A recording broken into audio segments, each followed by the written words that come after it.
अस्सलामुअलैकुम व्यूअर्स, मैं हूं डॉक्टर अजमल मलिक और आप देख रहे हैं डॉक्टर अजमल टीवी। जी हाँ ख़वातीन व हज़रात, आपने मेरा प्रोग्राम बड़े लोग बहुत पसंद किया और पसंद भी क्यों ना करते, क्योंकि बड़े लोग में आजकल कहानी पेश की जा रही है आज के दौर के और आज से कबल के दौर के और आने वाले दौर के लोगों के पसंदीदा अदाकार चॉकलेटी हीरो वहीद मुराद की। वहीद मुराद एक खूबसूरत और चॉकलेटी हीरो थे, ये तो मैं कई मरतबा बयान कर चुका हूँ, मगर उनकी निजी ज़िंदगी में जहाँ उनको फ़नी एतबार से बहुत सारी कामयाबियाँ मिली, कुछ तलखियाँ भी थी और होनी भी चाहिए, ये ज़िंदगी का हिस्सा होती हैं कि जब मर्द एक खूबसूरत अदाकार हो और दुनिया भर की अदाकाराएँ और ख़वातीन उसको पसंद करती हों तो उनका जीवन साथी उनसे जलन करने पर मजबूर हो जाता है, उसमें भी प्यार छुपा हुआ होता है। और इसी तरह सलमा मुराद जो कि वहीद मुराद की बीवी थी और उन दोनों की पसंद की शादी थी, मैं पहले भी बता चुका हूँ। बचपन में वो दोनों स्कूल में इकट्ठे पढ़ते थे, वहीद मुराद और सलमा मुराद दोनों क्लास फेलो थे, बचपन में एक दूसरे को पसंद करते थे और जब तालीम मुकम्मल करने के बाद दोनों ने प्रैक्टिकल लाइफ अपनाई और वहीद मुराद भी फिल्मों के प्रोड्यूसर बने, तकसीमकार बने, अपने वालिद के तकसीमकार इदारे को संभाल लिया।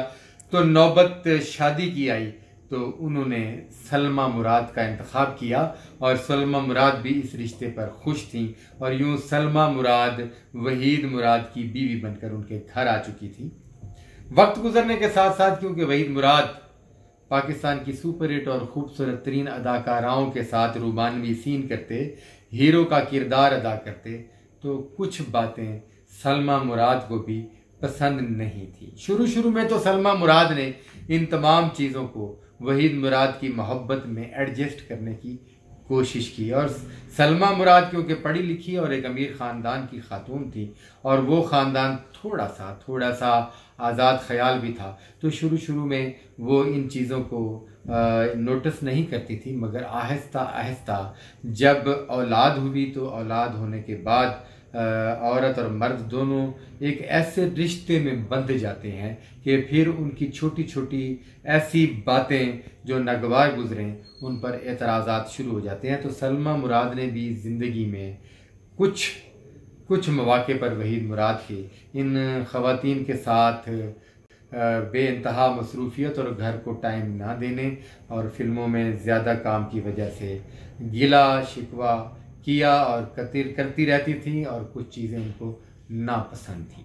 उस दौर की अदाकारा रानी के बारे में भी कहा जाता है कि रानी जो बड़े सगीर पाक व हिंद की बहुत बड़ी अदाकारा थी, वो रानी जिन्होंने पाकिस्तान की ऐसी फिल्मों में यादगार रोल किए जिनकी मिसाल आज तक नहीं मिलती और उन जैसी अदाकारी की मिसाल आज तक नहीं मिलती और उन जैसी फिल्में आज तक फिर दोबारा नहीं बनाई जा सकती। हमसाया मुल्क हिंदुस्तान ने वहीद मुराद और रानी पर जो फिल्में बनाई गई थी उन फिल्मों को कॉपी करने की कोशिश की, मगर वो हमसाया मुल्क इस कोशिश में नाकाम हुआ।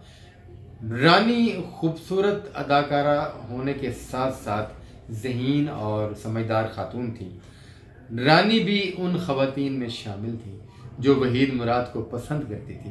रानी हमेशा कहती थी कि मैं वहीद मुराद की फ़ैन हूँ और मैं वहीद मुराद से मोहब्बत करती हूँ, मगर वहीद मुराद मेरी वो मोहब्बत है कि ज़रूरी नहीं कि हर मोहब्बत इंसान को मिल जाए। वहीद मुराद के साथ की हुई लाजवाल फिल्में मेरी मोहब्बत की निशानी और मेरी ज़िंदगी का असासा है। ये लफ्ज़ कई बार अपने दोस्तों के सामने उस दौर की खूबसूरत और बड़ी अदाकारा रानी साहबा ने दोहराए। जी व्यूअर्स, तो इन छोटी छोटी तलखियों की वजह से सलमा मुराद और वहीद मुराद के दरमियान अक्सर खामोश जंग रहा करती थी। दोनों पढ़े लिखे होने की वजह से ज़्यादा झगड़ा और लड़ाई करने के कायल तो नहीं थे, मगर सलमा मुराद अपना एहतजाज खामोश रहकर रिकॉर्ड करवाया करती थी। तो इसी तरह बताया जाता है कि आखिरी दिनों में जब वहीद मुराद अपने फिल्मी कैरियर की वजह से सख्त परेशान थे तो उस वक्त सलमा मुराद भी उनसे नाराज़ होकर अमेरिका चली गई थी और उन्होंने वहाँ जाकर रिहाइश अख्तियार कर ली थी। और फिल्म की जो प्रॉब्लम था, फिल्मी दुनिया में जो उनका इमेज था आने वाले वक्त का या फिल्मी मुस्तकबिल जो था वहीद मुराद का, उनकी तो उनको फ़िक्र थी ही। अब उन्हें सलमा मुराद की फ़िक्र भी साथ ही होने लगी कि जब इंसान को घरेलू सुकून मयस्सर ना हो तो बाहर की नाकामियाँ, कामयाबियाँ और परेशानियाँ ज़्यादा बढ़ जाती हैं और बाहर के कारोबार की और बाहर के दोस्तों की जो है परेशानियाँ हों और घर का सुख मौजूद हो तो फिर वो दुख भी भूल जाया करते थे। और इस तरह वहीद मुराद अपने आखिरी दिनों में बिल्कुल दिल बर्दाश्ता से हो गए थे। ऐसा वक्त आया कि पब्लिक तो उन्हें चाहती थी, वो जहां भी जाते वहीद मुराद के दीवाने उनके आगे पीछे होते, लोग उनको मजीद फिल्मों में देखना चाहते थे। उनकी पुरानी फिल्में जो जिंदगी भर में उन्होंने की वो सिनेमा हॉलों की जीनत बनी हुई थी। उनकी हर शहर में किसी न किसी सिनेमा में फिल्म नुमाइश पजीर थी और उनकी शोहरत का सूरज अभी गरूब नहीं हुआ था। मगर फिल्म इंडस्ट्री का अपना एक असूल है, अपने कवायद व ज़वाबित हैं और उन्हीं कवायद व ज़वाबित पर अमल करते हुए फिल्म इंडस्ट्री ने उनसे रुख मोड़ा। हत्ता कि उनके बहुत करीबी दोस्त, बहुत सारे फिल्म डायरेक्टर्स जिन्होंने उनके साथ उस वक्त भी काम किया जब वो फिल्म प्रोड्यूसर थे, उन्होंने फिल्म प्रोड्यूसर होकर भी उन हिदायतकारों को अपनी फिल्मों में डायरेक्शन के फ़राइज़ अंजाम देने के चांस दिए।